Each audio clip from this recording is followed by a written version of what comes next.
Syiah kafir karena rukun Islamnya berbeda. Apa itu kekufurannya?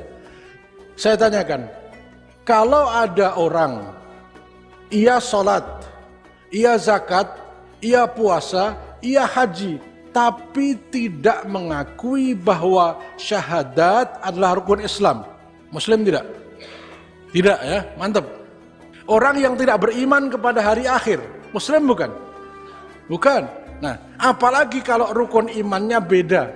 Nah, maka dikatakan Syiah bukan Islam, hujahnya, dasarnya apa? Ini, rukun Islam dan rukun iman mereka berbeda. Ustadz ini mengatakan bahwa rukun Islam Syiah berbeda karena tidak mencantumkan syahadat.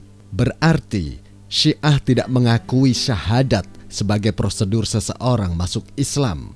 Ini merupakan fitnah yang nyata. Karena syahadat menurut Syiah adalah salah satu syarat sahnya seseorang masuk Islam. Mari kita lihat pernyataan ulama Syiah berikut ini. Dalam kitab Jawahirul Kalam, karya Muhammad Hasan An-Najafi, salah satu ulama Imamiyah, jilid 4 terbitan Muassasah An-Nashr Al-Islami, cetakan kedua tahun 1484 Hijriah, halaman 138 dan 139.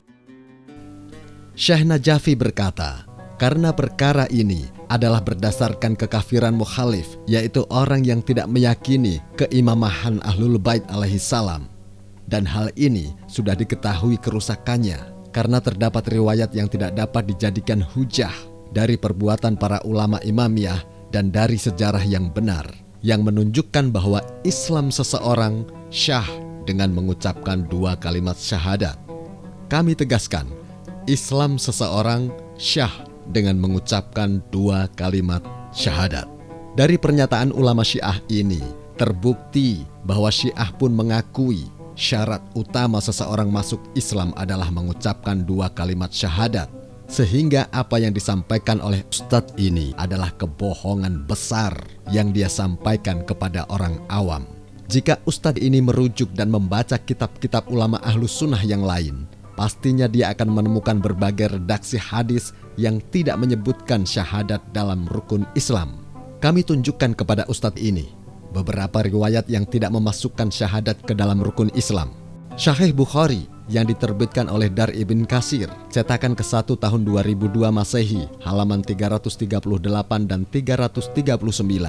Dari Abu Hurairah, ada seorang Arab Badui menemui Nabi Shallallahu Alaihi Wasallam lalu berkata, tunjukkan kepadaku suatu amal yang bila aku kerjakan akan memasukkan aku ke dalam surga. Nabi Shallallahu Alaihi Wasallam bersabda, kamu menyembah Allah dengan tidak menyekutukannya dengan suatu apapun. Kamu mendirikan sholat yang diwajibkan. Kamu tunaikan zakat yang wajib. Kamu mengerjakan puasa bulan Ramadan. Kemudian orang Badui itu berkata, demi zat yang jiwaku berada di tangannya, aku tidak akan menambah dari perintah-perintah ini. Ketika hendak pergi, Nabi Shallallahu Alaihi Wasallam bersabda, siapa yang berkeinginan melihat laki-laki penghuni surga, maka hendaklah dia melihat orang ini. Sahih Muslim, terbitan Darul Fikr, cetakan ke-1 tahun 2003 halaman 36.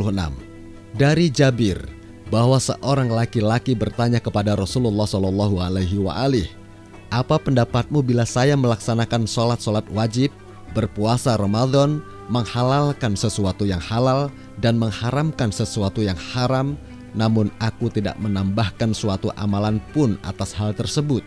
Apakah aku akan masuk surga? Rasulullah menjawab, ya. Lalu dia berkata, demi Allah, aku tidak akan menambahkan atas amalan tersebut sedikit pun.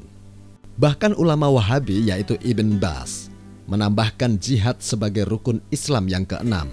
Dalam kitab Majmu' Fatawa wa Maqalat Ibn Baz, salah satu ulama Wahabi, jilid 7 halaman 340. Ibn Baz berkata, telah berkata sebagian ahli ilmu atau ulama bahwa jihad termasuk dari rukun ke-6 dari rukun Islam. Dan itu tidak lain karena keagungan yang terkandung padanya berupa kemaslahatan yang besar.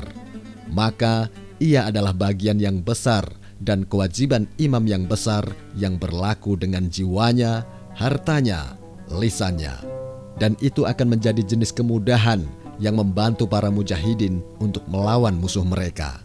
Artinya di kalangan ulama Ahlus Sunnah sendiri, tidak ada ijma mengenai adanya keharusan meyakini bahwa rukun Islam ada 5 dan rukun iman ada 6. Bahkan ulama Wahabi memasukkan keimanan kepada Imam Mahdi termasuk rukun iman, sehingga siapapun yang tidak meyakininya jatuh ke dalam kekafiran.